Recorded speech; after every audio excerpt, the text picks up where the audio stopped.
ഹരി ഓം ഹരി ഓം. എല്ലാവർക്കും നമസ്കാരം.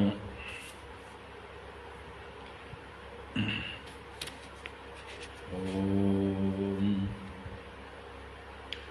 ശുക്ലാംബരധരം വിഷ്ണും ശശിവർണം ചതുർഭുജം പ്രസന്നവദനം ധ്യായേത് സർവവിഘ്നോപശാന്തയേ. ഗുരവേ സർവലോകാനാം വിഷജേ ഭവരോഗിണാം നിധയേ സർവവിദ്യാനാം ദക്ഷിണാമൂർത്തയേ നമഃ. ജന്മാദ്യസ്യ യതോന്വയാദിതരതശ്ചാർത്ഥേഷ്വഭിജ്ഞസ്വരാട് തേനേ ബ്രഹ്മഹൃദായ ആദികവയേ മുഹ്യന്തി യത്സൂരയഃ. തേജോ വാരിമൃതാം യദാ വിനിമയോ യത്ര ത്രിസർഗോ മൃഷാ ധാംനാ സ്വേന സദാ നിരസ്തകുഹകം സത്യം പരം ധീമഹി. ധർമ്മഃ പ്രോജ്ജിത കൈതവോത്ര പരമോ നിർമ്മത്സരാണാം സതാം വേദ്യം വാസ്തവമത്ര വസ്തു ശിവദം താപത്രയോന്മൂലനം. ശ്രീമദ്ഭാഗവതേ മഹാമുനികൃതേ കിം വാ പരൈരീശ്വരഃ സദ്യോ ഹൃദ്യവരുധ്യതേത്ര കൃതിഭിഃ ശുശ്രൂഷുഭിസ്തൽക്ഷണാത്. നിഗമകൽപതരോർഗളിതം ഫലം സുഖമുഖാദമൃതദ്രവ സംയുതം പിബത ഭാഗവതം രസമാലയം മുഹുരഹോ രസികാ ഭുവി ഭാവുകാഃ. നാരായണം നമസ്കൃത്യ നരം ചൈവ നരോത്തമം ദേവീം സരസ്വതീം വ്യാസം തതോ ജയമുദീരയേത്. യം പ്രവ്രജന്തമനുപേദമപേദകൃത്യം ദ്വൈപായനോ വിരഹകാതര ആജുഹാവ. പുത്രേതി തന്മയതയാ തരവോഭിനേദുഃ तं സർവഭൂതഹൃദയം മുനിമാനതോസ്മി. യസ്വാനുഭാവമഖിലശ്രുതിസാരമേകം അധ്യാത്മദീപമദിതിതീർഷതാം തമോന്തം സംസാരിണാം കരുണയാഃ പുരാണഗുഹ്യം തം വ്യാസസൂനുമുപയാമി ഗുരും മുനീനാം. മൂകം കരോതി വാചാലം പങ്കും ലംഘയതേ ഗിരിം യത്കൃപാതമഹം വന്ദേ പരമാനന്ദമാധവം. യം ബ്രഹ്മാ വരുണേന്ദ്രരുദ്രമരുതഃ സ്തുന്വന്തി ദിവ്യൈസ്തവൈഃ വേദൈഃ സാംഗപദക്രമോപനിഷദൈഃ ഗായന്തി യം സാമഗാഃ. ധ്യാനാവസ്ഥിതതദ്ഗതേന മനസാ പശ്യന്തി യം യോഗിനോ യസ്യാന്തം ന വിദുഃസുരാസുരഗണാഃ. ദേവായ തസ്മൈ നമഃ. കോമളം കൂജയൻ വേണും ശ്യാമളോയം കുമാരകഃ വേദവേദ്യം പരം ബ്രഹ്മ ഭാസതാം പുരതോ മമ. ഭൂതൈർമഹദ്ഭിർയ ഇമാ പുരോ വിഭുഃ നിർമായശേതേ യദമൂഷു പൂരുഷഃ. ഭുങ്ക്തേ ഗുണാൻ ഷോഡശ ഷോഡശാത്മകഃ സോലങ്കൃഷീഷ്ട ഭഗവാൻ വജാംസി മേ. സച്ചിദാനന്ദരൂപായ വിശ്വോത്പത്യാദിഹേതവേ താപത്രയ വിനാശായ ശ്രീകൃഷ്ണായ വയം നുമഃ. കൃഷ്ണായ വാസുദേവായ ഹരയേ പരമാത്മനി പ്രണതക്ലേശനാശായ ഗോവിന്ദായ നമോ നമഃ. കൃഷ്ണായ വാസുദേവായ ദേവകീ നന്ദനായ ച നന്ദഗോപകുമാരായ ഗോവിന്ദായ നമോ നമഃ. നമഃ പങ്കജനാഭായ നമഃ പങ്കജമാലിനേ നമഃ പങ്കജനേത്രായ നമസ്തേ പങ്കജാംഗ്രയേ. പീതാംബരം കരവിരാജിതശംഖചക്രകൗമോദഗീ സരസിജം കരുണാസമുദ്രം രാധാസഹായമതിസുന്ദരമന്ദഹാസം വാതാലയേശമനിശം ഹൃദി ഭാവയാമി. വാതാലയേശമനിശം ഹൃദി ഭാവയാമി. ഓം നമോ ഭഗവതേ വാസുദേവായ. ഓം നമോ നാരായണായ. ഓം ശ്രീ ഗുരുവായൂരപ്പാ ശരണം. ഓം നമഃ പരമഋഷിഭ്യോ നമഃ പരമഋഷിഭ്യഃ. ശ്രീ ഗുരുഭ്യോ നമഃ. നാരായണ. ഹരി ഓം. എല്ലാവർക്കും നമസ്കാരം. എല്ലാവർക്കും സുപ്രഭാതം, ശുഭദിനം, സുസ്വാഗതം. എല്ലാവർക്കും ഹാപ്പി ഹോളി.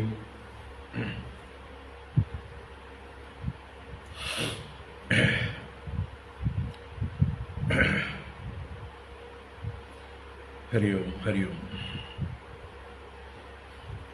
വടക്കേ ഇന്ത്യയിലൊക്കെ വിശേഷമായിട്ടുള്ള ഹോളി നിറങ്ങളുടെ ആഘോഷം, എല്ലാവരുടെയും സന്തോഷത്തിൻ്റെയും നന്മകളുടെയും എല്ലാം വിജയത്തിൻ്റെ ആഘോഷം. ഇന്നലെ ഹോളിക എന്ന് പറയുന്ന ഒരു, നമ്മളിവിടെ കേരളത്തിൽ മൂദേവി, ചേട്ട, ജ്യേഷ്ഠ ഭഗവതി എന്നൊക്കെ വിളിക്കുന്ന സങ്കല്പത്തിൽ ആ ഒരു ഹോളിക എന്ന ശക്തിയെ, അത് നെഗറ്റീവ് ശക്തികളെ ദഹിപ്പിച്ചു കളയുന്ന പ്രക്രിയ ആണ് വടക്കേ ഇന്ത്യയിലൊക്കെ നടന്നത്. ഇന്ന് അതിൻ്റെ പോസിറ്റീവായിട്ടുള്ള ആഘോഷം, അതാണ് ഹോളി. അപ്പോൾ എല്ലാവർക്കും എല്ലാ ഐശ്വര്യവും സമ്പത്തും എല്ലാം ഉണ്ടാവട്ടെ. നമ്മളിവിടെ പാലാഴി മദനത്തിലെ മഹാലക്ഷ്മിയുടെ ആ ഒരു മംഗളം, സ്വയംവരം, ആ ഭാഗമാണ് ഇന്ന് വീണ്ടും വായിക്കാനും ഒന്ന് ഓർമ്മിക്കാനും പോകുന്നത്. അപ്പോൾ തീർച്ചയായിട്ടും ആ മഹാലക്ഷ്മിയുടെ അനുഗ്രഹം ഈ ഹോളി വേളയിൽ എല്ലാവർക്കും ഉണ്ടാവട്ടെ. അത് യാദൃച്ഛികമായി സംഭവിച്ചതാണ് ഇന്നലെ ഹോളിക.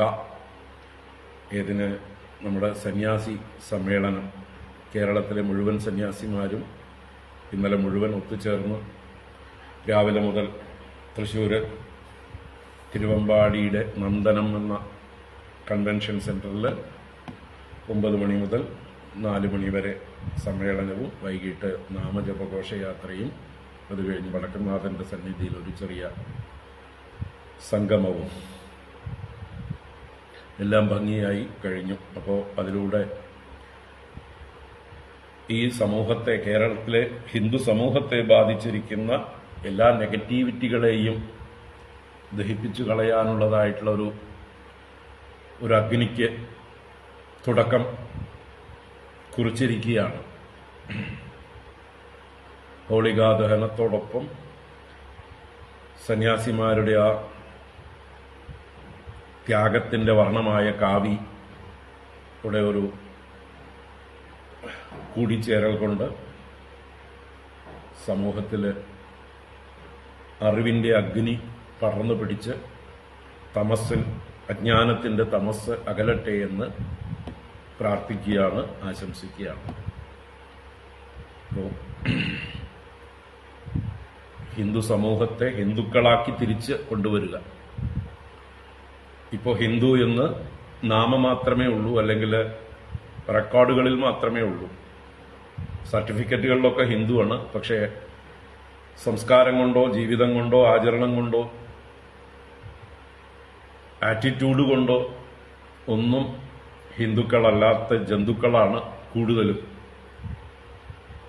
അപ്പം അങ്ങനെയുള്ള ഭൂരിപക്ഷം എന്നറിയപ്പെടുന്ന ഹിന്ദു സമൂഹത്തെ, വാസ്തവത്തിൽ ആചരണങ്ങളും സംസ്കാരവുമുള്ള ഹിന്ദു സമൂഹം വളരെ ന്യൂനപക്ഷമാണ്. അതിൽ നിന്ന് മാറ്റി ഈ ഹിന്ദുവിനെ ശാക്തീകരിക്കുക, യഥാർത്ഥ ഹിന്ദുക്കളാക്കി മാറ്റുക. പണ്ടേ ചിന്മയാനന്ദ സ്വാമികൾ അദ്ദേഹത്തിന്റെ പ്രഭാഷണ പരമ്പരകളുടെ കാലത്തൊക്കെ പറഞ്ഞു തുടങ്ങിയതാണ്, ഐ want to convert Hindus to real ഹിന്ദുസ്. അതാണ് സ്വാമിജിയുടെ mission. I want to convert Hindus to real Hindus. അല്ലാതെ മറ്റു മതസ്ഥരെ നമ്മളെ ഒന്നും ഇങ്ങോട്ട് കൺവേർട്ട് ചെയ്യേണ്ട കാര്യമില്ല. അവരെ യാതൊരു തരത്തിലും നമ്മൾ ഉപദ്രവിക്കാനും ഒരു തരത്തിലും അവർക്ക് യാതൊരു ബുദ്ധിമുട്ടും ഉണ്ടാക്കാനും ഹിന്ദു സമൂഹം ഒരിക്കലും ഉദ്ദേശിക്കുന്നവരല്ല. അവർ നമ്മുടെ സഹോദരങ്ങളായി കൂടെ തന്നെ സന്തോഷമായിട്ട് കഴിയട്ടെ. പക്ഷേ നമ്മളെ ഇങ്ങോട്ട് ചൂഷണം ചെയ്യുകയും നശിപ്പിക്കാൻ ശ്രമിക്കുകയും ചെയ്താൽ നമ്മൾ തീർച്ചയായിട്ടും ശക്തമായി തന്നെ പ്രതിരോധിക്കുകയും വേണം. അത് അനുവദിച്ചു കൊടുത്തുകൂടാ. ഏതൊക്കെ വഴിയിലാണോ ഹിന്ദു സമൂഹത്തെ മറ്റു മതസ്ഥർ സംഘടിതമായിട്ടുള്ള രീതിയിൽ നശിപ്പിക്കാനായിട്ട് ശ്രമിക്കുന്നത്, രാഷ്ട്രീയക്കാരെ ഉപയോഗിച്ചുകൊണ്ട് നശിപ്പിക്കാൻ ശ്രമിക്കുന്നത്, അതിനെയൊക്കെ നമ്മൾ സംഘടിച്ചു വേണം ശക്തമായിട്ട് പ്രതിരോധിക്കാൻ.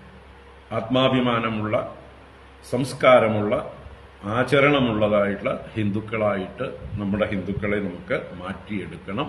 അതാണ് ശരിക്കും ഇന്നലത്തെ സമ്മേളനത്തിന്റെ സന്ദേശം. പത്രക്കാര് ടൈറ്റിൽ കൊടുത്തത് എന്താണ്? കേവലം ഒരു ക്ഷേത്രങ്ങളിൽ ഷർട്ട് ഉപയോഗിക്കുന്നത് ഒഴിവാക്കണം എന്ന് പറഞ്ഞിട്ടൊക്കെയാണ്.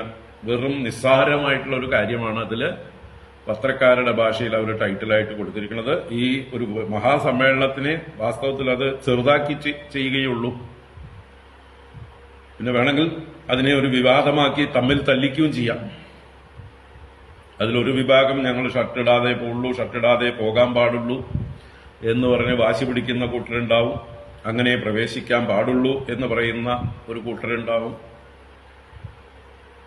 അതല്ല, സ്വാമിമാര് പറഞ്ഞതാണ് അതിന്റെ ന്യായം എന്ന് പറഞ്ഞ് രണ്ട് പക്ഷമായിട്ട് വേണമെങ്കിൽ നമുക്ക്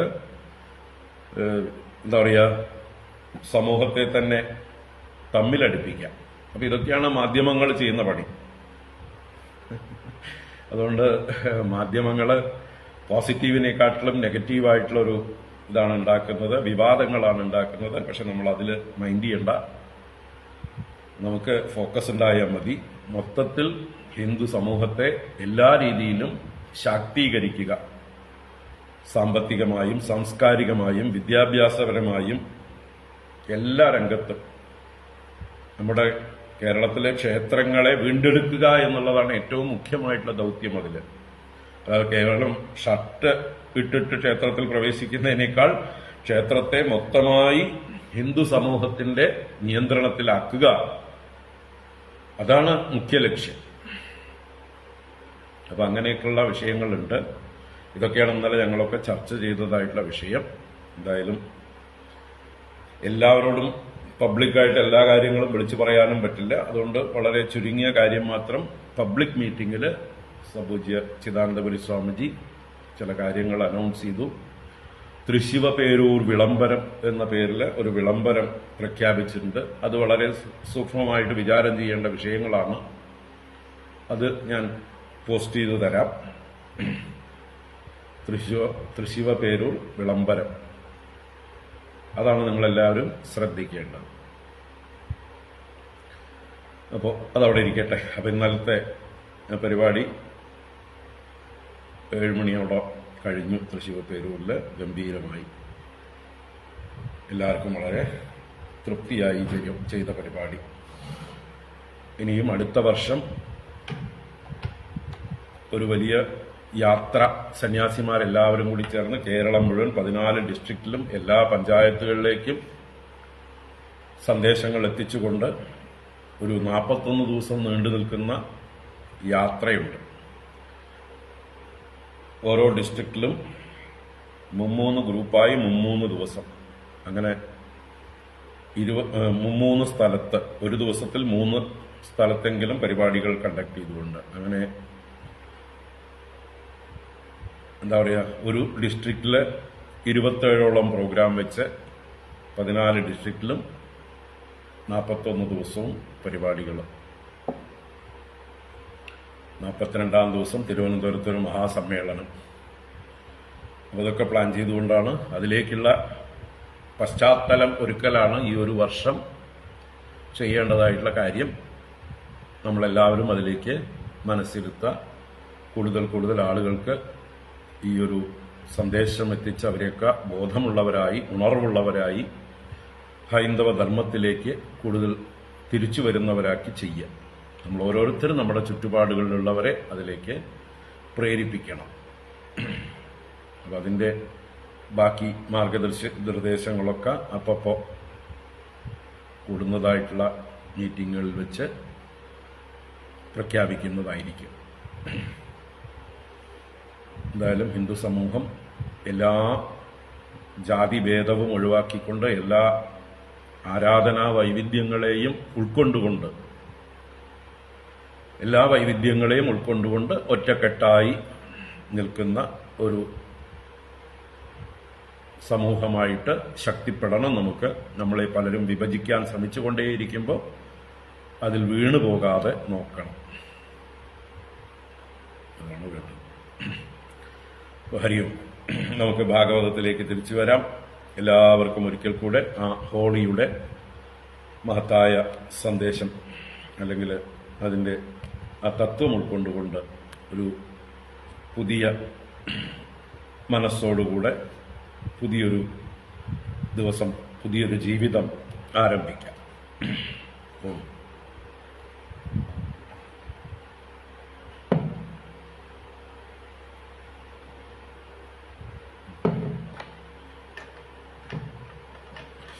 നാരായണ. നമ്മൾ ശ്രീമദ് ഭാഗവതം അഷ്ടമസ്കന്ധത്തിലെ 8-ാം അധ്യായം പാലാഴി മദനത്തിൽ മഹാലക്ഷ്മി സ്വയംവരം എന്നുള്ള ഭാഗം നമ്മൾ വർണ്ണിച്ചു. ഈ ധന്വന്തരി ആഗമനവും അമൃതം കൊണ്ടുവരുന്നതും പിന്നെ ഭഗവാന്റെ മോഹിനി അവതാരവും ഒക്കെയാണ് ഈ അധ്യായത്തിലെ അവസാന ഭാഗം. നമുക്ക് വായിക്കാം. എവിടുന്ന് വായിക്കാം? 17-ാം ശ്ലോകം മുതൽക്ക് വായിക്കാം. 17 മുതൽ. ഓം നമോ ഭഗവതേ വാസുദേവായ. അത് ശ്രീമദ്ഭാഗവതേ അഷ്ടമസ്കന്ധേ അഷ്ടമോऽധ്യായഃ. ശ്രീശുക ഉവാച. തദകൃതസ്വസ്ത്യയനോത്പലസ്രജം നദദ്വിരേഭാം പരിഗൃഹ്യ പാണിനാ ചചാലവക്ത്രം സുകപോലകുണ്ടലം സവ്രീഡഹാസം ദദധീ സുശോഭനം സ്തനദ്വയം ചാദികൃശോദരീ സമം നിരന്തരം ചന്ദന കുങ്കുമോക്ഷിതം തതസ്തതോ നൂപുരവൽകുശിഞ്ചിതൈർവിസർപ്പതി ഹേമലതേവ സാ ബഭൗ വിലോകയന്തി നിരവദ്യമാത്മനഃ പദം ധ്രുവം ചാവ്യഭിചാരി സദ്ഗുണം ഗന്ധർവയക്ഷാസുരസിദ്ധചാരണത്രൈവിഷ്ടവേയാദിഷു നന്വവിന്ദത നൂനം തപോ യസ്യ ന മന്യുനിർജയോ ജ്ഞാനം ക്വചിത്തച്ഛന സംഗവർജിതം കശ്ചിന്മഹാന്തസ്യ ന കാമനിർജയഃ സ ഈശ്വര കിം പരതോ വ്യപാശ്രയഃ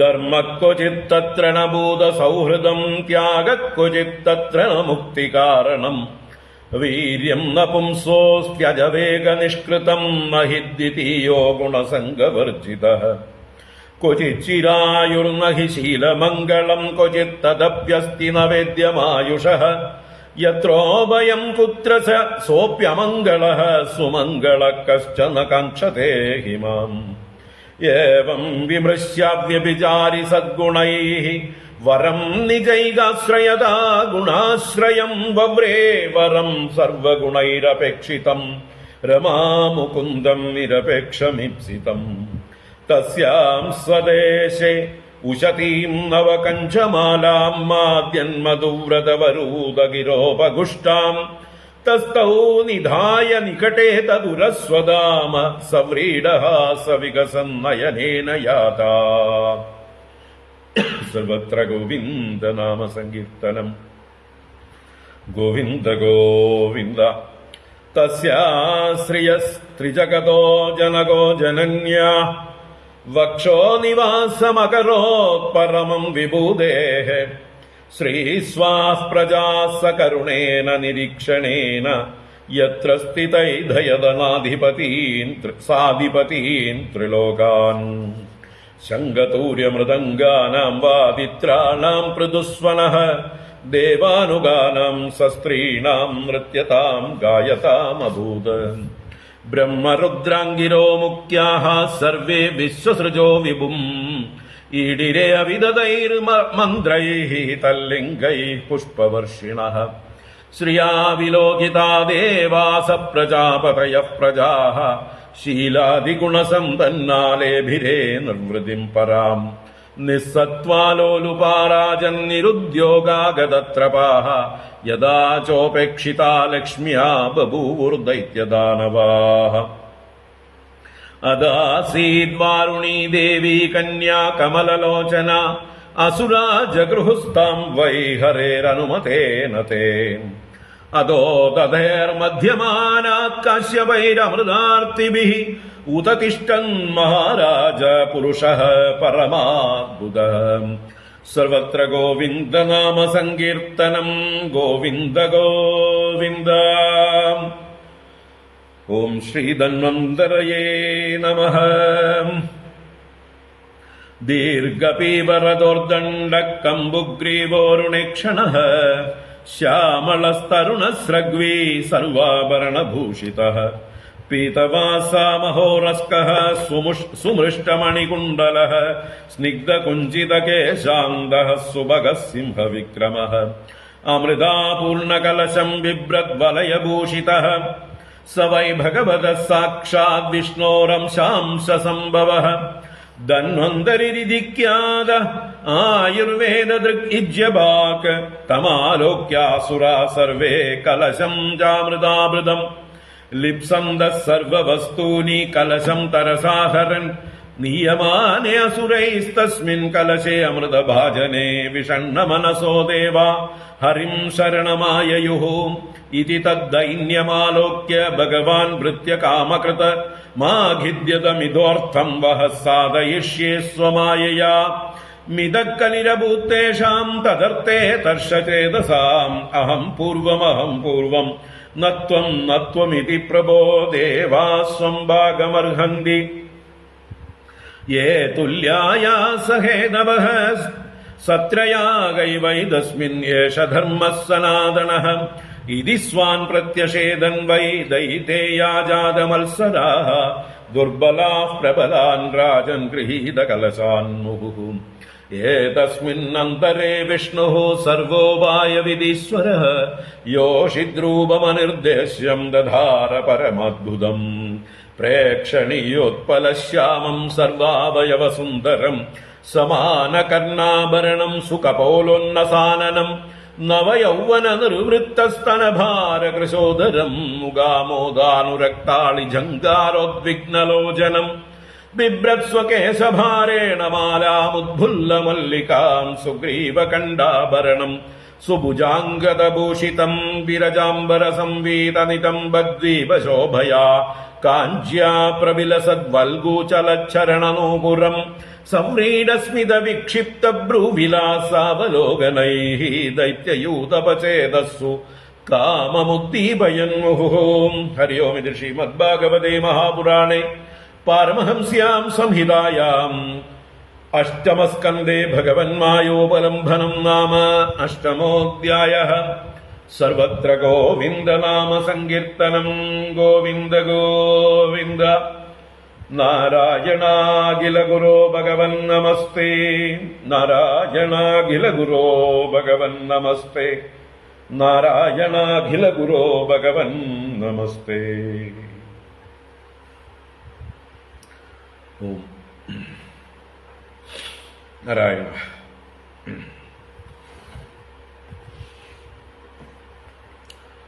ഹരി ഓം. എല്ലാവർക്കും ഒരിക്കൽ കൂടി നമസ്കാരം, ഒരിക്കൽ കൂടി സുപ്രഭാതം. എല്ലാവർക്കും ഹാപ്പി ഹോളി. ഭാഗവത ജ്ഞാനഗംഗയിലേക്ക് സുസ്വാഗതം.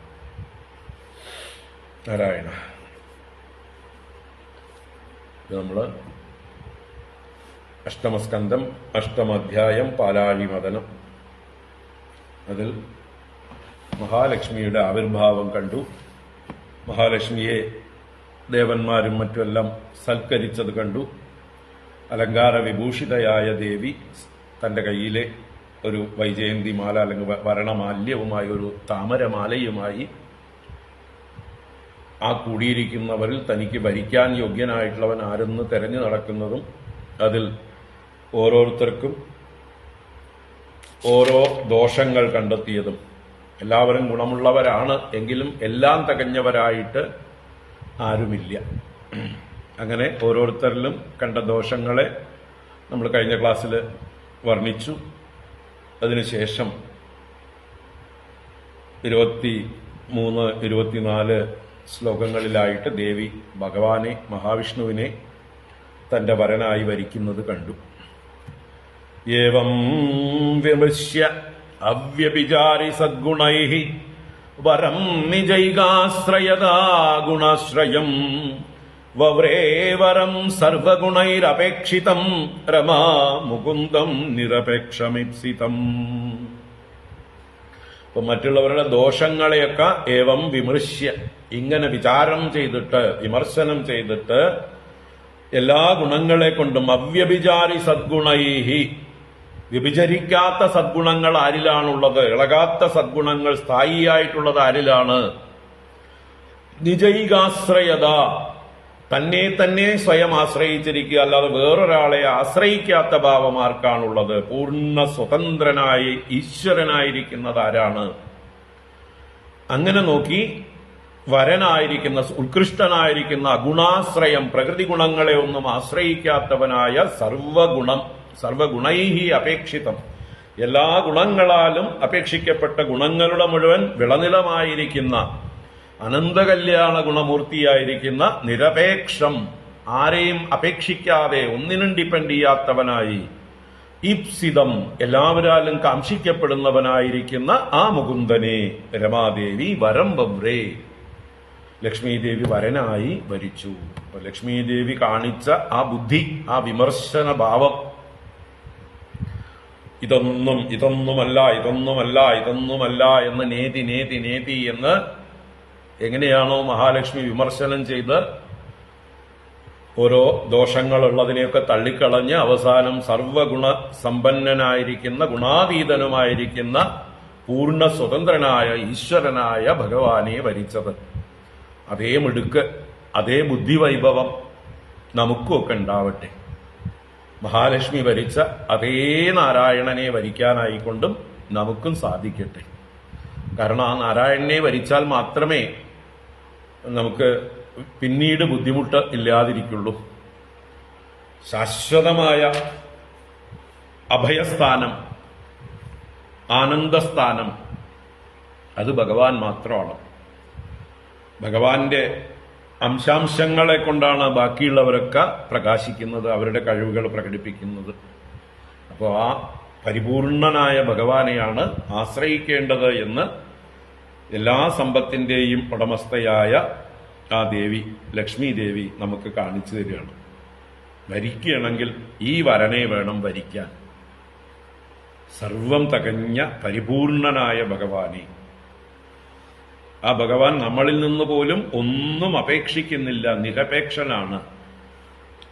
പരസ്പരം ഒരു അപേക്ഷയില്ല. നമ്മൾ അങ്ങോട്ട് ഭഗവാനെ അപേക്ഷിക്കുന്നു, എന്നാ ഭഗവാന് എന്തെങ്കിലും നമ്മളിൽ നിന്ന് അപേക്ഷയുണ്ടോ, പ്രതീക്ഷയുണ്ടോ എന്നാണെങ്കിൽ ഒട്ടുമില്ല. അങ്ങനെ പ്രതീക്ഷിക്കുന്നവരോട് നമ്മൾ ആശ്രയം പ്രാപിച്ചാൽ നമ്മളിൽ നിന്ന് ഉദ്ദേശിച്ചത് കിട്ടിയില്ലെങ്കിൽ അവർ നമ്മളെ തള്ളിക്കളയും. അപ്പോ നമ്മളിൽ നിന്നൊന്നും പ്രതീക്ഷിക്കാത്ത ആളെ വേണം നമ്മൾ ആശ്രയിക്കാനായിട്ട്. ഇതാണ് ലക്ഷ്മി ദേവി വളരെ വിവേകപൂർവം തെരഞ്ഞെടുത്ത് കാണിച്ചു തരുന്നത്. ഇന്നത്തെ നമ്മൾക്കൊക്കെ ഈ വിഷയത്തിലും, അതുപോലെ ഇന്നത്തെ ചെറുപ്പക്കാർക്ക് അവരുടെ ജീവിതം തിരഞ്ഞെടുക്കുന്ന കാര്യത്തിലും ഒക്കെ ഇതുപോലെയുള്ള വിവേകം ഉണ്ടാവട്ടെ. അതാണ് നമുക്ക് പ്രാർത്ഥിക്കാനുള്ളത്, കുട്ടികളോട് ആശംസിക്കാനുള്ളത്. അങ്ങനെ തസ്യാം സ്വദേശേ ഉശതീം നവകഞ്ചമാലാം മദ്യന്മധുവ്രതവരോധഗിരോപഗുഷ്ടാം തസ്തൗ നിധായ നികടേ തദുരസ്വദാമ സവ്രീഡഃ സവികസന്നയനേന യാതാം. അങ്ങനെ ദേവി ആ ഭഗവാന്റെ അംസദേശം തോള്, ആ തോളില് തന്റെ കയ്യിലുള്ള ഏറ്റവും ശ്രേഷ്ഠമായ നവകഞ്ചമാലയെ, ആ താമരമാലയെ, അതും മതിക്കുന്ന മധുവ്രത സമൂഹങ്ങൾ കൊണ്ട് ശബ്ദിക്കപ്പെടുന്ന ഉപകുഷ്ടമായിരിക്കുന്ന ആ മാലയെ ഭഗവാന്റെ കഴുത്തിൽ ധരിച്ച് കണ്ടത്തിൽ ധരിച്ച് നികടേ തസ്തൗ സമീപത്ത് നിന്നു എങ്ങനെ തതുരസ്വദാമ സവ്രീഡഹാസ വികസന്നയനേന ദേവിയുടെ ഭഗവാന്റെ ആ ഉദരം ഉരസ് തന്റെ ധാമമായിട്ട് കണ്ടുകൊണ്ട് തന്റെ സീറ്റ് റിസർവ് ചെയ്യുന്ന രീതിയിൽ ഈ സ്ഥലം ഞാൻ എടുത്തോട്ടെ, ഇതെനിക്ക് തരുമോ, ഇതെനിക്കുള്ളതല്ലേ എന്ന മട്ടില് ഭഗവാന്റെ മാറിലേക്ക് ലജ്ജയോടുകൂടി നോക്കിക്കൊണ്ട് ഭഗവാന്റെ അടുത്ത് തന്നെ തസ്തൗ നികടേ തസ്തൗ ഭഗവാന്റെ അടുത്ത് പ്രവേശിച്ചവളായിട്ട് യാഥാ നികടേ തസ്തൗ സമീപത്ത് ചെന്ന് നിന്നു. ഇനി ഭഗവാൻ അംഗീകരിക്കണം അല്ലെ? ഭഗവാൻ നിസ്സംഗനായി നിൽക്കുകയായിരുന്നു. ആ നിസ്സംഗനായിരുന്ന ഭഗവാൻ ഇപ്പൊ ദേവി ഭഗവാനെ വരിച്ചതോട് കൂടിയിട്ട് ഭഗവാൻ എന്തു ചെയ്യണോ എന്നുള്ളതാണ് അടുത്ത ശ്ലോകം പറയുന്നത്. തസ്യാ ശ്രിയസ്ത്രിജഗതോ ജനകോ ജനന്യാ വക്ഷോ നിവാസമകരോത് പരമം വിഭൂതേഃ ശ്രീസ്വാഃ പ്രജാ സകരുണേന നിരീക്ഷണേന യത്ര സ്ഥിതൈധയത സാധിപതിം സ്ത്രീലോകാൻ.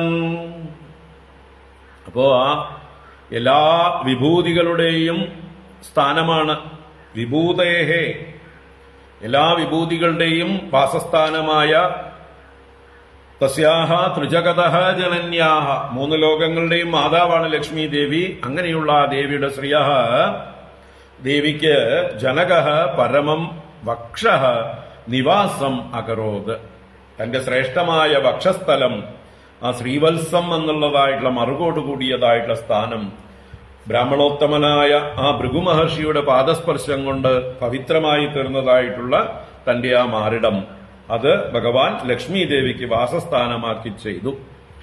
എത്ര സ്ഥിതാ ശ്രീ സകരുണേന നിരീക്ഷണേന, എവിടെ ഇരിക്കുന്നവളായ ലക്ഷ്മി ദേവി തന്റെ കാരുണ്യപൂർണമായ നോട്ടങ്ങളെ കൊണ്ട് സാധിപതീൻ ത്രിലോകാൻ സ്വാഹ പ്രജാഹ ഐദയത, അധിപതികളോടുകൂടിയ ലോകനാഥന്മാരോടുകൂടിയ മൂന്ന് ലോകങ്ങളെയും, അപ്പൊ ഇന്ദ്രാദി ദേവന്മാരോടുകൂടിയ ലോകപാലന്മാരോടുകൂടിയ ലോകങ്ങളെ, അതുപോലെ സ്വാഹ പ്രജാഹ തന്റെ പ്രജകളെ തന്റെ സന്താനങ്ങളായ ജനങ്ങളെ ജീവജാലങ്ങളെ എല്ലാവരെയും ഐധയത വർദ്ധയത അവരെ പോഷിപ്പിച്ചു അഭിവൃദ്ധിപ്പെടുത്തി അവർക്ക് എല്ലാ ഐശ്വര്യവും തിരിച്ചു കൊടുത്തു എന്നർത്ഥം.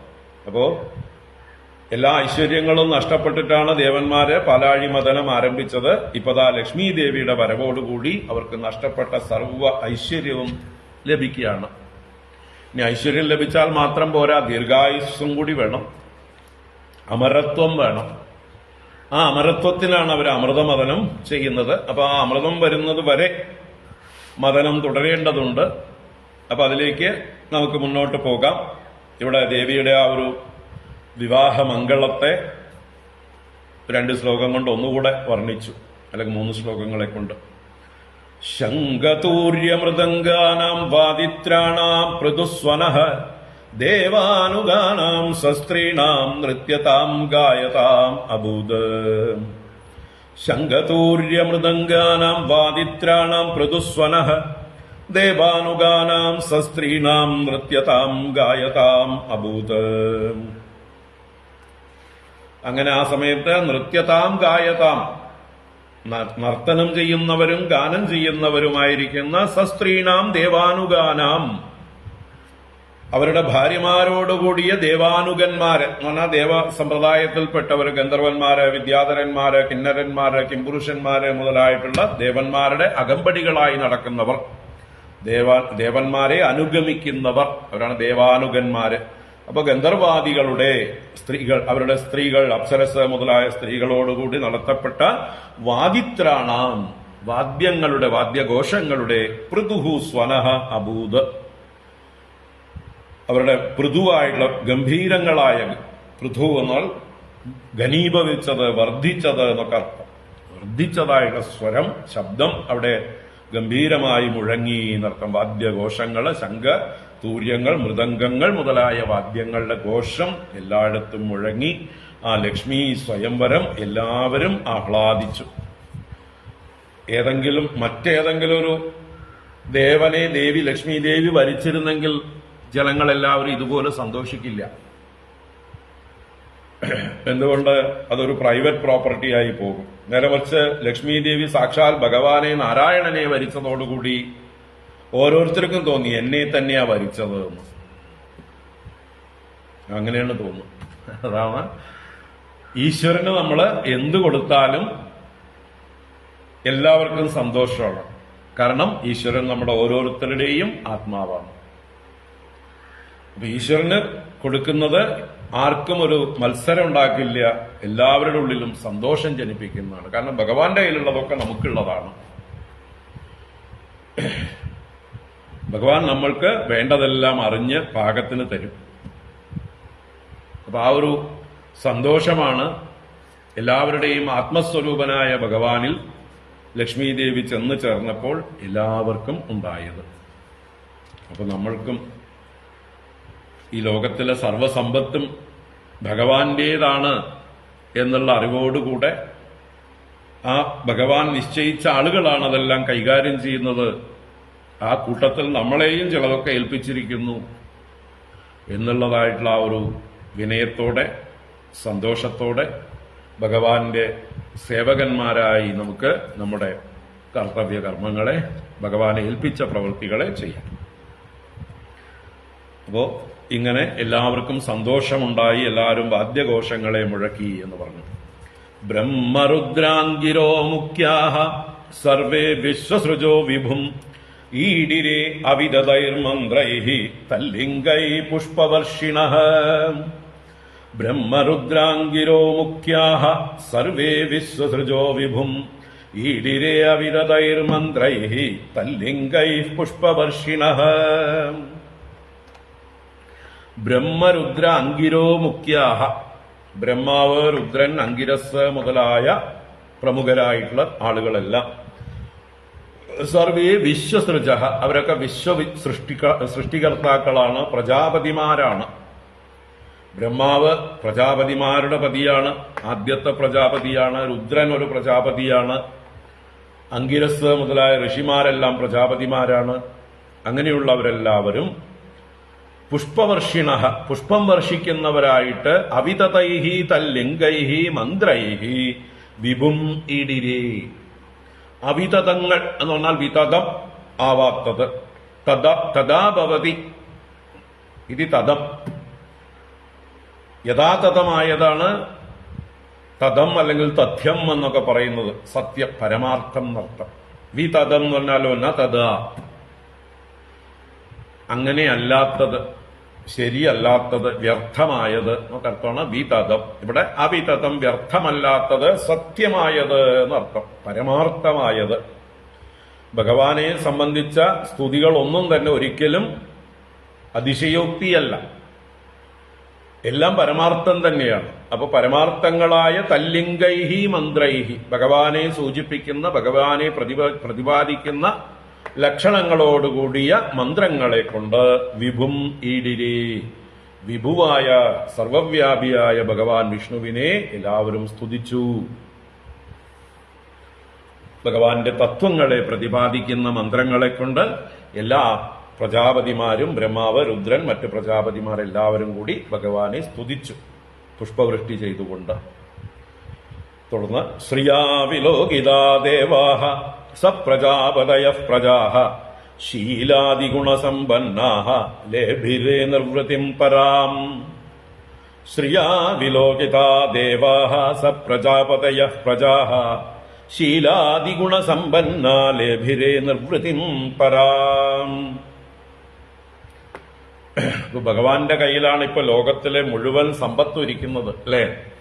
അപ്പൊ ഓരോരുത്തർക്കും സമ്പത്ത് വേണമെങ്കിൽ ഇനിയിപ്പോ ആരെ ഭജിക്കണം? ഭഗവാനെ ഭജിക്കണം. ഭഗവാന്റെ കസ്റ്റഡിയിലാണ്, അല്ലേ? ഖജനാവിന്റെ താക്കോല് ഭഗവാന്റെ കയ്യിലാണ്. നമുക്കിനി എന്തെങ്കിലും ഖജനാവ് തുറന്ന് എന്തെങ്കിലും കിട്ടണമെങ്കിൽ ഭഗവാനെ തന്നെ ഭജിക്കണം. അപ്പൊ അങ്ങനെ ഭഗവാനെ സ്തുതിച്ചു ഇവരെല്ലാം. അങ്ങനെ ഭഗവാനെ സ്തുതിച്ചപ്പോഴോ പതിവ്രതയായ ഭഗവാന്റെ പത്നി ലക്ഷ്മി ദേവി സന്തോഷിച്ചു.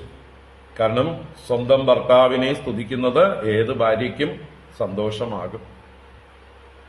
ഏത് ഭാര്യയ്ക്കെന്ന് പറഞ്ഞാൽ പതിവ്രതകളായ ഭാര്യമാർക്ക്, ഈഗോ ഇല്ലാത്ത, ഞാനോ മേലെ നീയോ മേലെ എന്ന് മത്സരബുദ്ധി ഇല്ലാത്തതായിട്ടുള്ള ഭാര്യമാർക്ക് ഭർത്താക്കന്മാരെ സ്തുതിക്കുമ്പോൾ സന്തോഷമുണ്ടാകും. പാതിവ്രത്യമുള്ളവരായിരിക്കണം. എന്റെ ഭർത്താവാണ്, എനിക്ക് ഈശ്വരൻ എന്നുള്ള ഭാവത്തില് ആ സ്നേഹവും ബഹുമാനവുമുള്ളവരായിട്ടുള്ള ഭാര്യമാരാണെങ്കിൽ ഭർത്താവിനെ ആര് പ്രശംസിച്ചാലും അവർക്ക് സന്തോഷം. അല്ലാത്തടത്ത് എന്താ പറയുക, ഇറിറ്റേഷനും അല്ലെ പലതരത്തിലുള്ള പ്രകടനങ്ങളൊക്കെ ഉണ്ടാവും. അത് പഴയ തലമുറയിലൊന്നുമില്ല, ഇന്നത്തെ തലമുറയിലാണ് അതൊക്കെ കൂടിക്കൂടി വരുന്നത്. അതൊക്കെ ഇല്ലാതിരിക്കട്ടെ. അതുപോലെ തിരിച്ചും ഭാര്യമാരെ പ്രശംസിക്കുമ്പോൾ ഭർത്താക്കന്മാർക്കും സന്തോഷം ഉണ്ടാവണം, അതിനെ അനുമോദിക്കണം. തന്റെ ഭാര്യയുടെ കഴിവുകൾ മറ്റുള്ളവർ തിരിച്ചറിഞ്ഞ് അംഗീകരിക്കുമ്പോൾ അതിനെ ഉദാരമനസ്കതയോടെ കാണാനും അതിനെ മറ്റൊരു രീതിയിൽ വ്യാഖ്യാനിക്കാതെയും മത്സരിക്കാതെയും ഭാര്യയുടെ വികാസത്തെ തടയുന്ന രീതിയിലുള്ളതായിട്ടുള്ള പ്രവൃത്തികളൊക്കെ ചെയ്യാതിരിക്കുകയും വേണം. ഭാര്യയോട് അസൂയമൂത്ത് ഭാര്യയെ വളരുന്നത് തടയാൻ പാടില്ല. ഭർത്താക്കന്മാരും പരസ്പരം അങ്ങോട്ടും ഇങ്ങോട്ടും ബഹുമാനിച്ച് ആദരിച്ച് പ്രോത്സാഹിപ്പിച്ച് മറ്റുള്ളവരുടെ പ്രോത്സാഹനത്തെ സന്തോഷപൂർവ്വം സ്വീകരിക്കണം. അപ്പോ ഇവിടെ എന്താണ്ടായത്? ശ്രിയാവിലോകിതാ ദേവാഹ സപ്രജാപതയ പ്രജാഹ ശീലാദിഗുണസമ്പന്ന ലേഭിരേ നിർവൃതിം പരാം. ശ്രിയാ വിലോകിതാഹ ദേവാഹ, ശ്രീയാൽ വിലോകനം ചെയ്യപ്പെട്ടവരായ ദേവന്മാര്. കാരണം ദേവി ഗാലറിയിലിരുന്ന് കളി കാണും പോലെ ഭഗവാന്റെ വക്ഷസ്ഥലത്തിരുന്നു കൊണ്ട് ഇവരുടെ എല്ലാം സ്തുതികള് ഏറ്റുവാങ്ങിക്കൊണ്ടിരിക്കുകയാണ്. തന്റെ ഭർത്താവിന് കൊടുക്കുന്ന സ്തുതി തനിക്കും വന്നു ചേരുന്നുണ്ട്. കാരണം താൻ ഭർത്താവിൽ നിന്ന് അന്യയല്ല, ഭഗവാന്റെ മാറിടത്തിൽ തന്നെ വസിക്കുന്നു. അപ്പൊ അതിന്റെ എല്ലാം അംശം, ക്രെഡിറ്റ് തനിക്കും വന്നു ചേരുന്നു. അപ്പൊ അതുകൊണ്ട് തന്നെ ദേവി സന്തോഷത്തോടുകൂടി തന്നെ സ്തുതിക്കുന്നവരെയൊക്കെ വിലോകനം ചെയ്യുകയാണ്.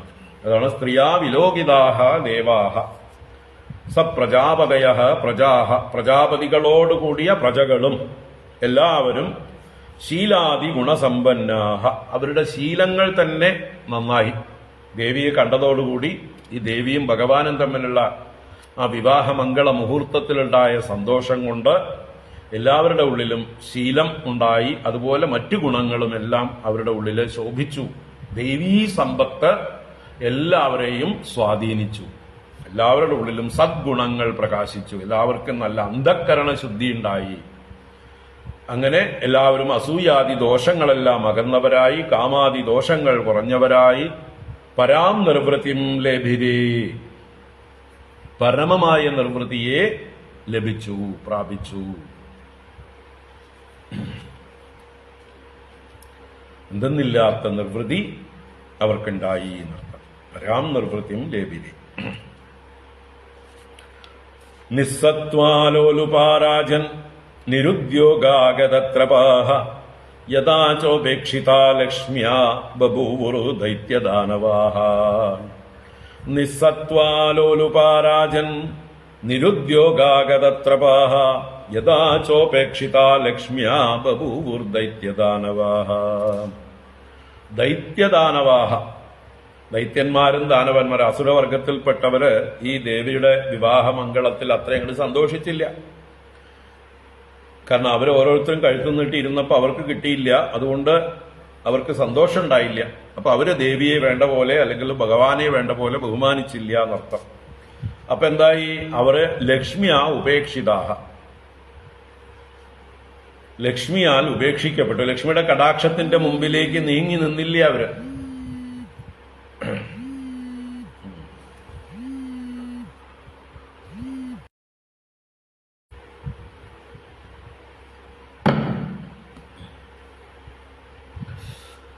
നാരായണ. അപ്പൊ ലക്ഷ്മിയാൽ ഉപേക്ഷിക്കപ്പെട്ടവർ എന്ന് പറഞ്ഞാൽ ലക്ഷ്മി കടാക്ഷത്തിന്റെ മുമ്പിലേക്ക് വന്ന് വിധേയരാവാത്തവർ.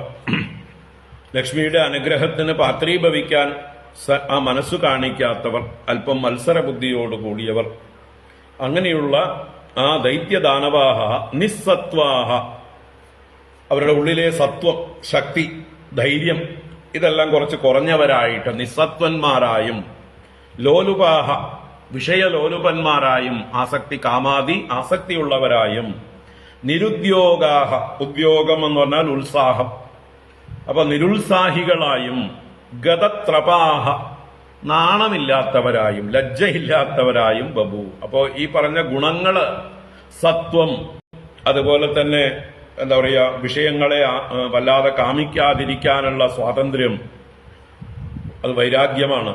അതുപോലെ ഉത്സാഹം, അതുപോലെ ലജ്ജ, ഇങ്ങനെയുള്ള നല്ല ഗുണങ്ങളൊക്കെ ലക്ഷ്മി കടാക്ഷം കൊണ്ടാണ് ഉണ്ടാവുന്നത്.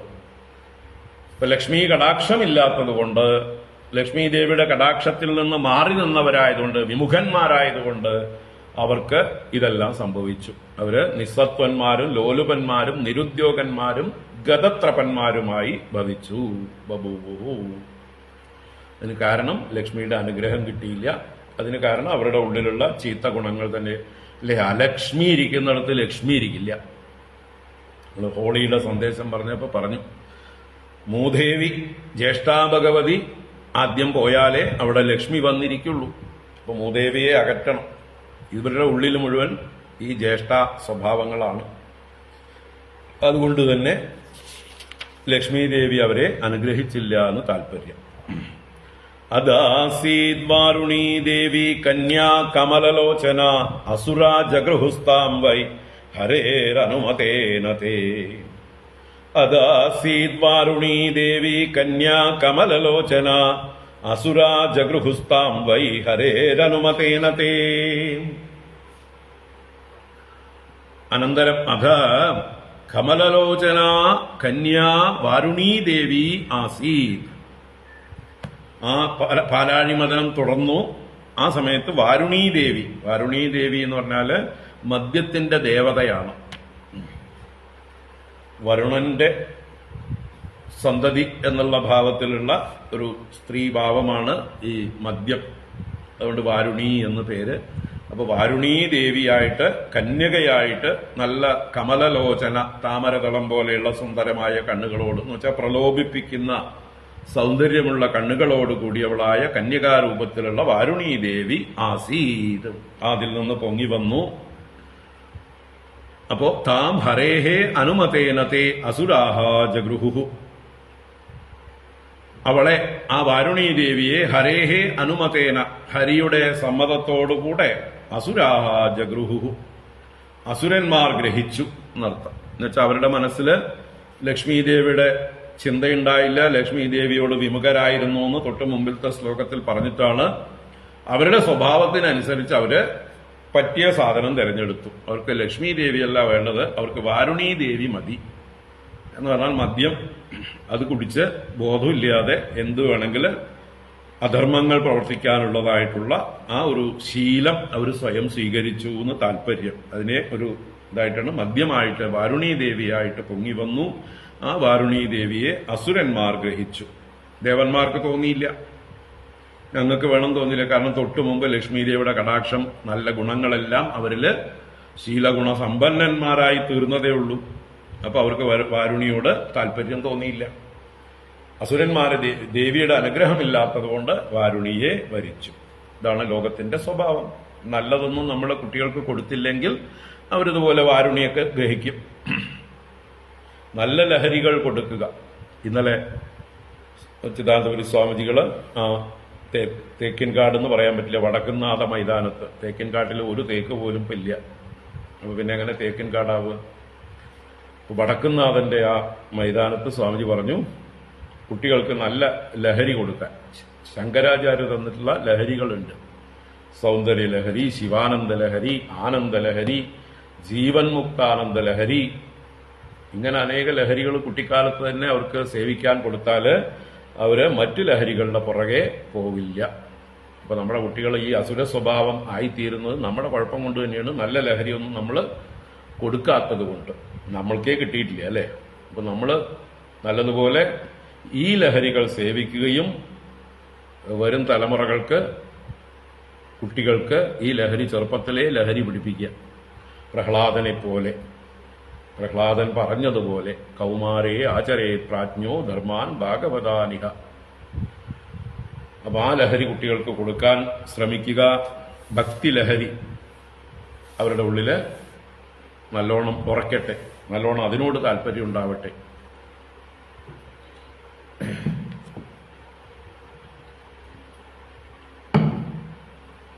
നാരായണ. അത് ഉദതേർമന്യമാനാത് കശ്യപൈരമൃതാർത്ഥിഭിഃ ഉതതിഷ്ഠത് മഹാരാജ പുരുഷഃ പരമാദ്ഭുതഃ. അതോദതേർമധ്യമാനാത് കശ്യപൈരമൃതാർത്ഥിഭിഃ ഉതതിഷ്ഠത് മഹാരാജ പുരുഷഃ പരമാദ്ഭുതഃ. സർവത്ര ഗോവിന്ദനാമ സങ്കീർത്തനം. ഗോവിന്ദ ഗോവിന്ദ. ധന്വന്തരി അവതാരം അത് ഈ ശ്ലോകത്തിലും പറയാറുണ്ട്. ചില ആചാര്യന്മാര് 35-ാം ശ്ലോകത്തില് സപ്താഹങ്ങളില് അവതാരം പറയും. ധന്വന്തരിരിഖ്യാതഃ ആയുർവേദദൃക് ഇജ്യബാഖ് എന്നുള്ള ധന്വന്തരി എന്നുള്ള നാമം പറയുമ്പോൾ അവിടെ ഗോവിന്ദനാമ സങ്കീർത്തനം പറയും. ഏതായാലും കുഴപ്പമില്ല, ആ സ്മരണം. ഒന്നാമത്തെ ഭഗവാൻ പ്രത്യക്ഷനായി ഉത്ഥാനം ചെയ്തു എന്ന് പറയുമ്പോൾ തന്നെ അവിടെ ഗോവിന്ദനാമ സങ്കീർത്തനം പറയുന്നത് കൂടുതൽ ഉത്തമം. അഭിഷേക എന്താ പറയുക, അവതാരത്തെ അങ്ങനെ ആദ്യത്തെ ദൃഷ്ടിയിൽ തന്നെ നമ്മൾ ആഘോഷിക്കുകയാണ് വേണ്ടത്. പ്രഥമ ദൃഷ്ടിയിൽ എങ്ങനെ ഭാഗവതം അവതരിപ്പിക്കുന്നു ആ രീതിയിൽ. അപ്പൊ അത് ഉദതേർ മധ്യമാനാത് കാശ്യപൈർ അമൃതാർത്തിഭിഹി. അമൃതാർത്തിഭിഹി കാശ്യപൈഹി. അമൃതം അർത്ഥിക്കുന്നവരായ കാശ്യപന്മാരെന്ന് പറഞ്ഞാൽ കശ്യപ പ്രജാപതിയുടെ 2 തരം മക്കളും, ദേവന്മാരും അസുരന്മാരും, രണ്ടുപേരും കാശ്യപന്മാരാണ്. കശ്യപ പ്രജാപതിയുടെ മക്കളാണ് ദിതിയുടെയും അതിഥിയുടെയും മക്കളായ ധനുവിന്റെയും മക്കളായ ആദിത്യന്മാർ, ദൈത്യന്മാർ, ദാനവന്മാർ. അപ്പൊ അങ്ങനെയുള്ള കാശ്യപൈർ അമൃതാർത്തിഭിഹി. അത് അനന്തരം ഉദതേഹേ മദ്യമാനാത്. മദ്യമാനാത് ഉദതേഹേ, മതിക്കപ്പെട്ടുകൊണ്ടിരുന്ന ഉദതിയിൽ നിന്ന്, കടയപ്പെട്ടിരുന്ന, മദനം ചെയ്യപ്പെട്ടിരുന്ന സമുദ്രത്തിൽ നിന്ന്. ഹേ മഹാരാജ, അല്ലയോ പരീക്ഷിത്ത് മഹാരാജാവേ, കശ്ചിത് പുരുഷഃ പരമാത്ഭുതഃ പുരുഷഃ ഉദതിഷ്ഠത്. പരമാത്ഭുത രൂപനായിട്ട്, അത്ഭുത തേജസ്സോടുകൂടി, അത്ഭുതാകൃതിയോടുകൂടിയതായിട്ടുള്ള ഒരു പുരുഷൻ ഉദതിഷ്ഠത്. ഉദതിഷ്ഠത് സമുദ്രത്തിൽ നിന്ന് പൊങ്ങി വന്നു, ഉത്ഥാനം ചെയ്തു. അപ്പൊ അങ്ങനെ ഒരു അത്ഭുത പുരുഷനതാ പൊങ്ങി വന്നു. ആ അത്ഭുത പുരുഷനെ വർണ്ണിക്കുന്ന വരികളാണ് 32, 33, 34. ദീർഘപീവരദോർദണ്ഡഃ കംബുഗ്രീവോരുണേക്ഷണഃ ശ്യാമളസ്തരുണസ്രഗ്വീ സർവാഭരണഭൂഷിതഃ പീതവാസാമഹോരസ്കഃ സുമൃഷ്ടമണികുണ്ഡലഃ സ്നിഗ്ധകുഞ്ചിതകേശാന്തഃ സുഭഗഃ സിംഹവിക്രമഃ അമൃതാപൂർണകലശം ബിഭ്രദ്വലയഭൂഷിതഃ സ വൈ ഭഗവതഃ സാക്ഷാത് വിഷ്ണോരംശാംശസംഭവഃ ധന്വന്തരിരിഖ്യാതഃ ആയുർവേദദൃക് ഇജ്യബാഖ്. ദീർഘപീവരദോർദണ്ഡഃ കംബുഗ്രീവോരുണേക്ഷണഃ ശ്യാമളസ്തരുണസ്രഗ്വീ സർവാഭരണഭൂഷിതഃ. ആ പൊങ്ങിവന്ന അത്ഭുത പുരുഷനെ വർണ്ണിക്കുകയാണ്, ധന്വന്തരമൂർത്തിയെ വർണ്ണിക്കുകയാണ്. ദീർഘപീവരദോർദണ്ഡഃ, ദീർഘങ്ങളും പീവരങ്ങളുമായ ദോഹോദണ്ഡങ്ങൾ. ദോ എന്ന് പറഞ്ഞാൽ കൈകളാണ്, കൈകളുടെ ദണ്ഡങ്ങൾ, കൈത്തണ്ടകൾ. നല്ല നീണ്ടതും, പീവരം എന്ന് പറഞ്ഞാൽ തടിച്ചു കൊഴുത്തത്, ഉരുണ്ടത് എന്നൊക്കെ അർത്ഥം. അപ്പൊ ഉരുണ്ട് തടിച്ചിരിക്കുന്നതും നീണ്ടതുമായിരിക്കുന്ന കൈകൾ, ആനയുടെ തുമ്പിക്കൈകൾ പോലെ നീണ്ടിരിക്കുന്നതായിട്ടുള്ള വലിയ ദീർഘബാഹു. ദീർഘപീവരദോർദണ്ഡഃ കംബുഗ്രീവഃ. കമ്പു ശംഖാണ്. അപ്പൊ ഗ്രീവം കമ്പു ഇവ. ശംഖിലെ, വലംപിരി ശംഖിലെ പിരികൾ പോലെ 3 വലികളുള്ളതായിട്ടുള്ള കണ്ടത്തോടു കൂടിയവനും, നല്ല സുന്ദരമായ കണ്ടത്തോടു കൂടിയവനും. കമ്പുഗ്രീവഃ, അരുണേക്ഷണ, ഈ ക്ഷണം കണ്ണുകള് ചുവന്നവനാണ്. ഭഗവാൻ ചെന്താമരാക്ഷനാണ് ഭഗവാൻ വിഷ്ണു ഏത് അവതാരത്തിലും. അപ്പൊ അരുണേക്ഷണ, ചുവന്ന കണ്ണുകളോടുകൂടിയവനും, ശ്യാമള, ശ്യാമള നല്ല കറുത്ത വർണ്ണത്തോടുകൂടിയവനും, തരുണ നല്ല യൗവനത്തിലേക്ക് പ്രവേശിക്കുന്നതായിട്ടുള്ള പ്രായം.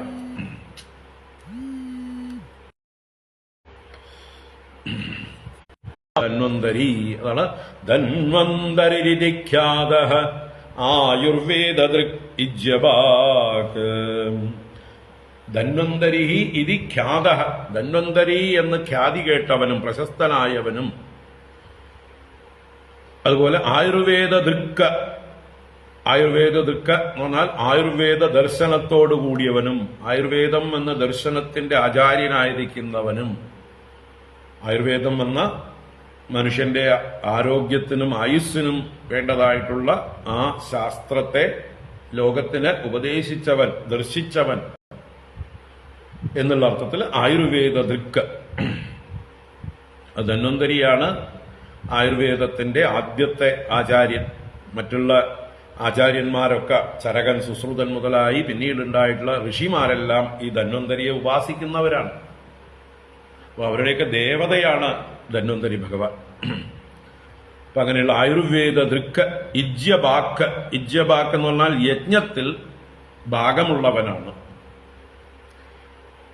യാഗയജ്ഞങ്ങളൊക്കെ നടത്തുമ്പോൾ അതിൽ ധന്വന്തരിക്കും ഒരു യാഗം, ഒരു ഹവിർഭാഗം സങ്കല്പിച്ചുകൊണ്ട് സമർപ്പിക്കാൻ അർഹതയുണ്ട്. അപ്പൊ അതിന് പൂജാർഹൻ എന്നും കൂടി അർത്ഥമാണ്. എങ്ങനെയാ പൂജകളൊക്കെ പണ്ട് ചെയ്തിരുന്നത്? യാഗയജ്ഞങ്ങളിലൂടെ.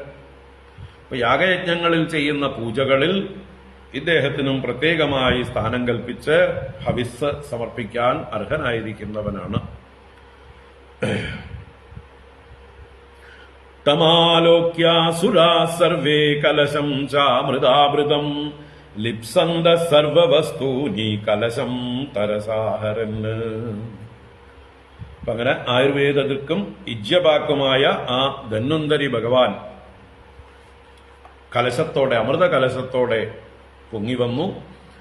ആ ഭഗവാനെ കണ്ടപ്പോൾ തമാലോക്യ, അവനെ കണ്ടിട്ട് അസുരാ സർവേ, സർവേ അസുരാഹ, എല്ലാ അസുരന്മാരും, കലശം ച അമൃതാമൃതം, ആ ഭഗവാന്റെ കയ്യിലിരിക്കുന്ന അമൃത ആവൃതമായിരിക്കുന്ന കലശം, അമൃതം നല്ലതുപോലെ ഭരിക്കപ്പെട്ടിരിക്കുന്ന, അമൃതത്തെ ധരിച്ചിരിക്കുന്ന കലശം, അമൃതം നിറഞ്ഞിരിക്കുന്ന കലശത്തെയും കണ്ടിട്ട് ലിപ്സന്ത സർവവസ്തൂനി. സർവവസ്തൂനി എന്ന് പറഞ്ഞാല് മുമ്പ് മദനം ആരംഭിച്ച മുതൽക്ക് കാമധേനു മുതലായ ഒരുപാട് ദിവ്യവസ്തുക്കൾ വന്നു, ഒരുപാട് രത്നങ്ങൾ വന്നു, അല്ലെ? അതിനെയൊക്കെ ലിപ്സന്ത, കൊതിയുണ്ട് അതിലൊക്കെ. ആർക്ക്? അസുരന്മാർക്ക്. അപ്പൊ അതൊക്കെ കൂടി ഒന്നിച്ച് സ്വന്തമാക്കാനുള്ള വഴി എന്താണ്? അതിന് ഈ അമൃതം കഴിച്ചാൽ മതി.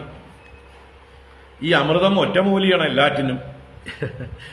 അമൃതം കഴിച്ചു കഴിഞ്ഞാൽ മരണമില്ലാതായ ശക്തി പ്രാപിച്ചു കഴിഞ്ഞാൽ പിന്നെ ഈ ദേവന്മാരെ ഇഷ്ടം പോലെ തോൽപ്പിച്ച് അവരുടെ കയ്യിലുള്ള എന്ത് വസ്തുക്കളെയും അപഹരിച്ചെടുക്കാം. എല്ലാറ്റിലേക്കുമുള്ള താക്കോലാണ് ഈ അമൃത കലശം. അപ്പൊ പിന്നെ ആ അമൃത കലശത്തെ തട്ടിയെടുക്കാം എന്ന് തീരുമാനിച്ചുകൊണ്ട് ലിപ്സന്ത സർവവസ്തൂനി കലശം തരസാ അഹരന്, തരസാ പെട്ടെന്ന് തന്നെ, മറ്റുള്ളവരൊക്കെ ചിന്തിക്കുന്നതിന് മുമ്പ് കലശം അഹരന്, കലശത്തെ ആഹരിച്ചു എന്നറിയാം. ദുഷ്ടന്മാരെപ്പോഴും ഇങ്ങനെയാണ്. അവർ എപ്പോഴും അഗ്രസീവായിരിക്കും, അറഗന്റായിരിക്കും. മറ്റുള്ളവരെ കീഴ്പ്പെടുത്തുക എന്നുള്ളത് അവരുടെ സ്വഭാവമായിരിക്കും.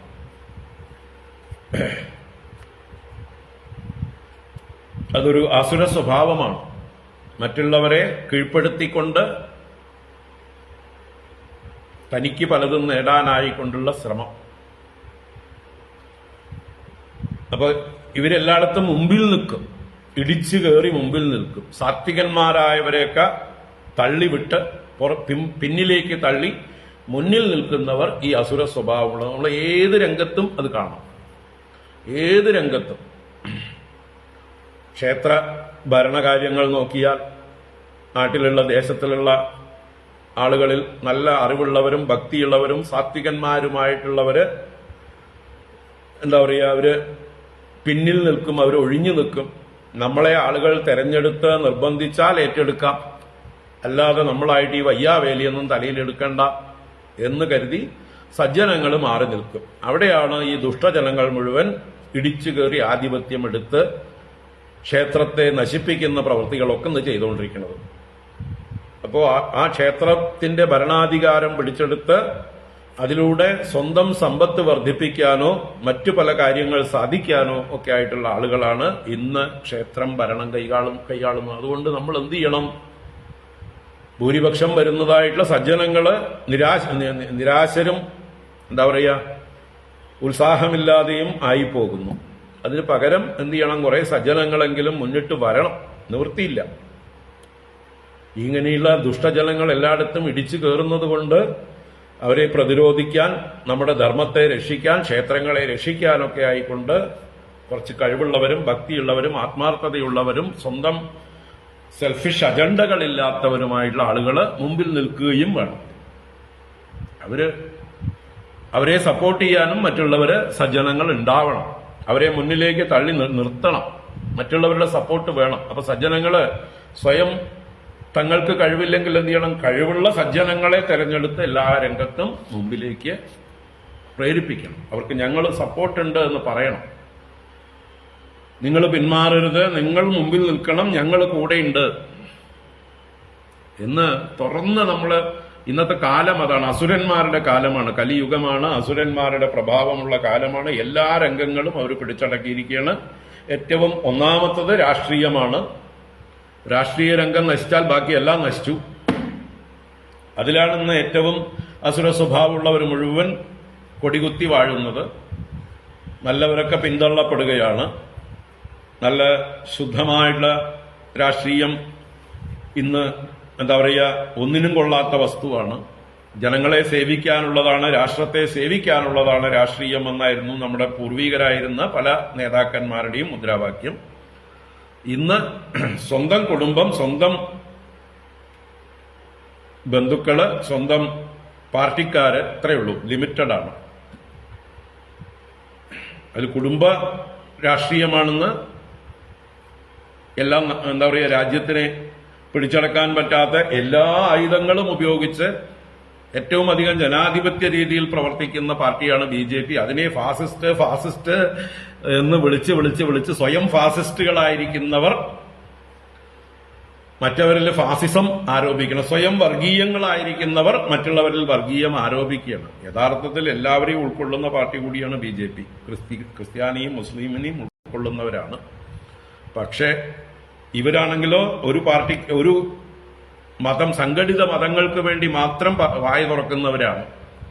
അസംഘടിതരായ ഹിന്ദുക്കളുടെ ഒരു പ്രശ്നത്തിലും ഒരഭിപ്രായവും പറയാത്തവരും നിന്ദിക്കുകയും ചെയ്യുന്നവരാണ് മറ്റു രാഷ്ട്രീയക്കാരൊക്കെ. എന്നിട്ട് ഇവരെ പറയും വർഗീയം. ആരാ യഥാർത്ഥ വർഗീയം? ചിന്തിക്കുക. എന്റെ അഭിപ്രായമല്ല, നിങ്ങൾ ചിന്തിക്കുക. ചിന്തിക്കുന്ന ആളുകളുടെ അഭിപ്രായമാണ്. ചിന്തിക്കാത്ത മൂഢന്മാരൊക്കെ ഈ വർഗീയം എന്ന് കേട്ടുകഴിഞ്ഞാൽ ഉടനെ വർഗീയം, ഫാസിസ്റ്റ്. ഏറ്റവും ജനാധിപത്യ രീതിയിൽ പ്രവർത്തിക്കുന്ന പാർട്ടിയാണ്.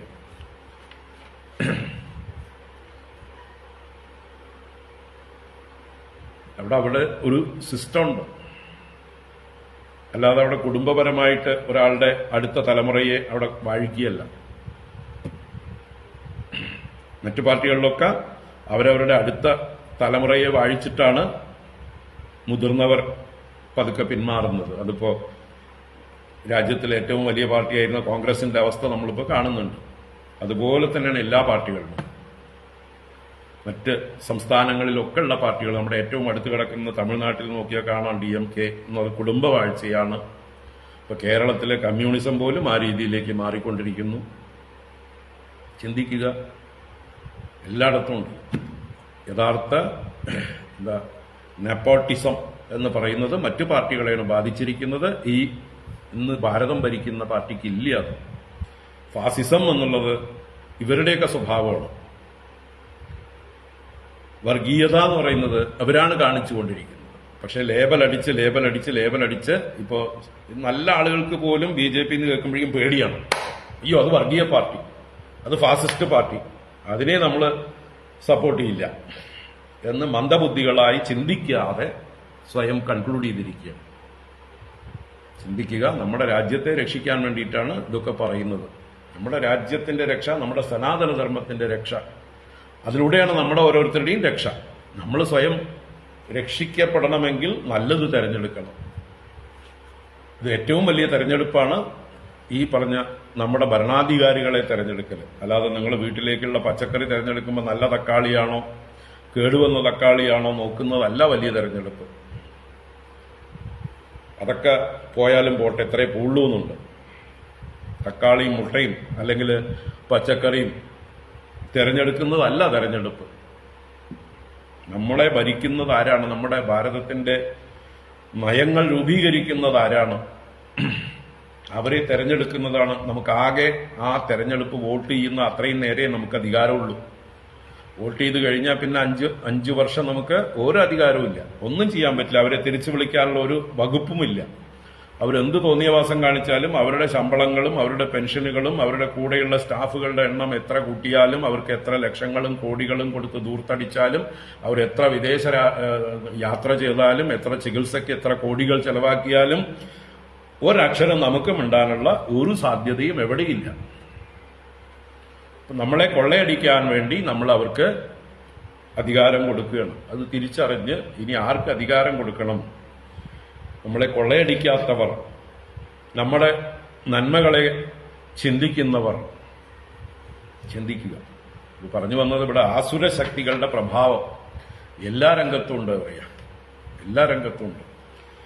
ഒരു പരിപാടിക്ക് നമ്മൾ ഭക്ഷണം കഴിക്കാൻ പോയാൽ കാണാം, ഒരു കല്യാണമാണെങ്കിലും ഒരു ക്ഷേത്രത്തിൽ ഒരു അന്നദാനമാണെങ്കിലും അവിടെയൊക്കെ ആസുരശക്തികൾ ഇടിച്ചു കയറി സജ്ജനങ്ങളെയും അർഹതപ്പെട്ടവരെയും പിന്നിലേക്ക് മാറ്റുന്നത് കാണാം.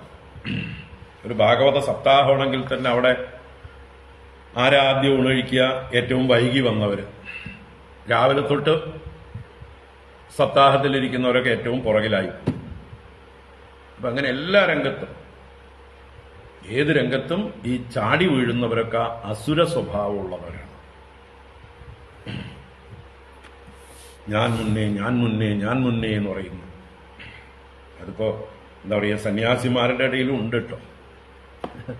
ചിലരൊക്കെ ആ വേണ്ട ജ്ഞാനമില്ലാതെ സന്യാസി വേഷം മാത്രം ധരിച്ച് നടക്കുന്ന ആളുകളുടെ ഇടയിലും ഉണ്ട്. അവരും എന്താ പറയുക, ഇപ്പോൾ ഇന്നലെ സമ്മേളനം ഉണ്ടായി. അപ്പോൾ ഭക്ഷണം കഴിക്കുമ്പോൾ ഈ പരിപാടി കഴിഞ്ഞത് നേരെ ഓടിച്ചെന്ന് വിളമ്പാൻ തുടങ്ങുമ്പോഴേക്കും കഴിച്ചു തുടങ്ങിക്കഴിഞ്ഞു. ആര്? ഈ പറയുന്ന സന്യാസികൾ. ശരിക്കും ഭഗവത്ഗീതയൊക്കെ ചൊല്ലി മന്ത്രമൊക്കെ ചൊല്ലിയിട്ട് വേണം ചൊല്ലാൻ. എല്ലാവരും കഴിക്കാൻ തുടങ്ങണം. അതിന് മുതിർന്ന സ്വാമിമാരൊക്കെ വന്നിരുന്നോന്ന് നോക്കണം. ഇത് സമ്പ്രദായങ്ങളില്ലാത്ത, പല രീതിയിലും കാവിയുടുത്ത് പല രീതിയിലും സന്യാസം സ്വീകരിച്ചു വന്നിരിക്കുന്നവർക്കൊന്നും ഈ മര്യാദകളൊന്നും അറിയില്ല. അതുപോലെ മന്ത്രജപ ഘോഷയാത്ര നടത്തുമ്പോൾ മുതിർന്ന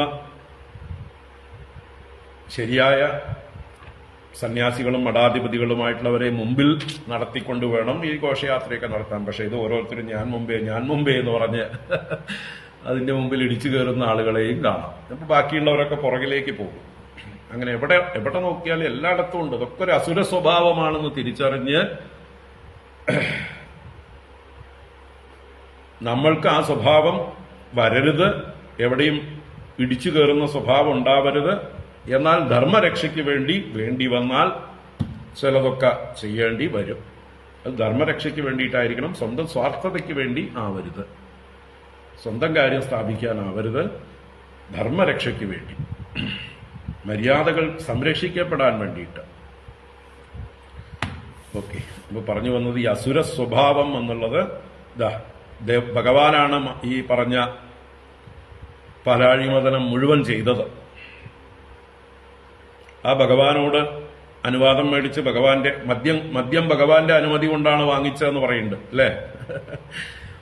ഭഗവാന്റെ ഹരേഹേ അനുമതി കൊണ്ട് എന്ന് പറയുന്നുണ്ട്. എന്നാൽ ഇവിടെ ഭഗവാന്റെ അനുമതിക്ക് അവര് നോക്കുന്നുമില്ല, കാത്തു നിൽക്കുന്നുമില്ല. അവരുടെ ലക്ഷ്യം അവര് സാധിച്ചെടുക്കുകയാണ്. അതാണ് തമാലോക്യാസുരാ സർവേ കലശം ചാമൃതാമൃതം ലിപ്സന്ത സർവവസ്തൂനി കലശം തരസാഹരൻ. അപ്പോ ഈ ധന്വന്തരിയെയും കയ്യിലുള്ള കലശത്തെയും കണ്ടിരിക്കുന്ന ആ അസുരന്മാര് എല്ലാ വസ്തുക്കളെയും കൊതിക്കുന്ന അവര് കലശം തരസാ അഹരന്.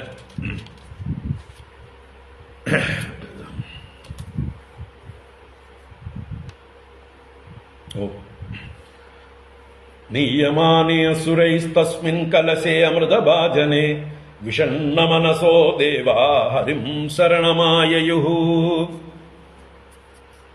നീയമാനേ അസുരൈസ്തസ്മിൻ കലശേ അമൃതഭാജനേ വിഷണ്ണമനസോ ദേവാ ഹരിം ശരണമായയുഃ. അങ്ങനെ അസുരൈഹി തസ്മിൻ അമൃതഭാജനേ കലശേ നീയമാനേ, അസുരന്മാരാൽ ആ അമൃതപാത്രമായ കലശം നയിക്കപ്പെട്ടു പോകുമ്പോൾ വിഷണ്ണ മനസഹ ദേവാഹ, വിഷാദിച്ച മനസ്സോടുകൂടിയവരായ ദേവന്മാര് ഹരിം ശരണം ആയയുഹു, ഹരിയെ തന്നെ ശരണം പ്രാപിച്ചു. അവർക്ക് വേറെ ആരും ശരണമായിട്ടില്ല. അതുകൊണ്ട് തന്നെ വിഷാദത്തോടുകൂടി ദേവന്മാരെല്ലാവരും ഹരിയെ ശരണം പ്രാപിച്ചു. ഇതി തദ്ദൈന്യമാലോക്യ ഭഗവാൻ ഭൃത്യകാമകൃത് മാഗിദ്യതമിതോർത്ഥം വഹ സാധയിഷ്യേ സ്വമായയാ. ഇതി തദ്ദൈന്യമാലോക്യ ഭഗവാൻ ഭൃത്യകാമകൃത് മാഗിദ്യതമിതോർത്ഥം വഹ സാധയിഷ്യേ സ്വമായയാ. ഇതി ഇപ്രകാരം തദ്ദൈന്യമാലോക്യ, ആ ദേവന്മാരുടെ ദൈന്യഭാവത്തെ അവശതയെ കണ്ടിട്ട് ഭഗവാൻ ഭൃത്യകാമകൃത്ത്, ഭൃത്യന്മാരുടെ കാമങ്ങളെ ചെയ്യാൻ കിങ്കരനെ പോലെ പ്രവർത്തിക്കുന്നവനായ ഭഗവാൻ, തന്റെ ഭൃത്യന്മാർക്ക് വേണ്ടി എന്തും ചെയ്യാൻ തയ്യാറുള്ളവനാണ് ഭഗവാൻ. അങ്ങനെയുള്ള ഭൃത്യകാമകൃത്തായ ഭഗവാൻ മാ ഖിദ്യത, ഇവരോട് പറഞ്ഞു, ദേവന്മാരെ നോക്കി പറഞ്ഞു, ഖേദിക്കണ്ട, മാ ഖിദ്യത, വിഷമിക്കണ്ട, മിതോ അർത്ഥം വഹ സാധയിഷ്യേ സ്വമായ, വഹ അർത്ഥം സാധയിഷ്യേ, ഞാൻ നിങ്ങളുടെ കാര്യം സാധിച്ചു തരാം, സ്വമായ, എന്റെ മായ കൊണ്ട്. ഇവിടെ മിതഹ എന്ന് പറഞ്ഞാൽ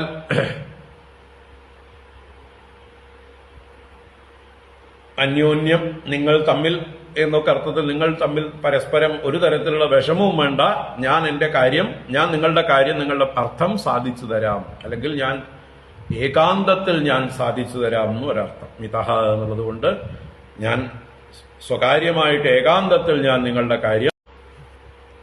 തദർത്ഥേ ദർശചേതസാം അഹം പൂർവം നത്വം നത്വമിതി പ്രഭോ മിതഃ കലിരഭൂത്തേഷാം തദർത്ഥേ ദർശചേതസാം അഹം പൂർവം നത്വം നത്വം ഇതി പ്രഭോ.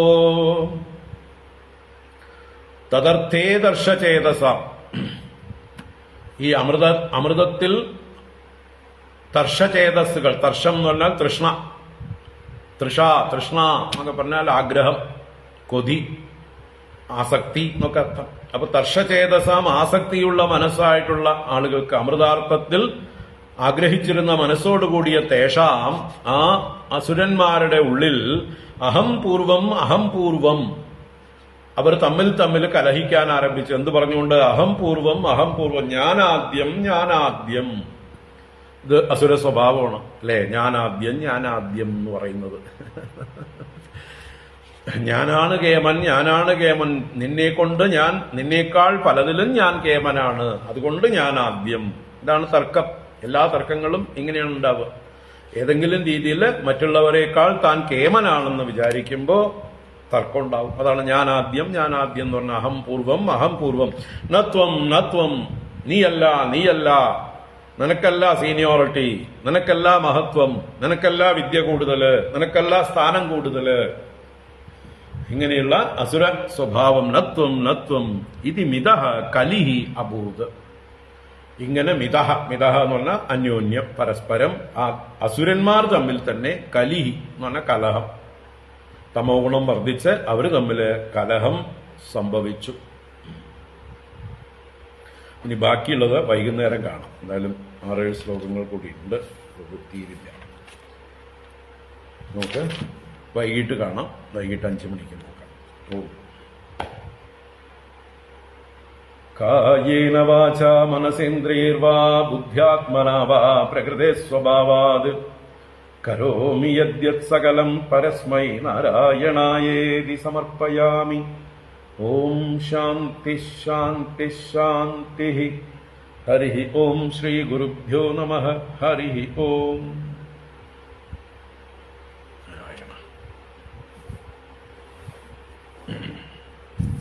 വൈകിട്ട് കാണാം. ഹരി ഓം.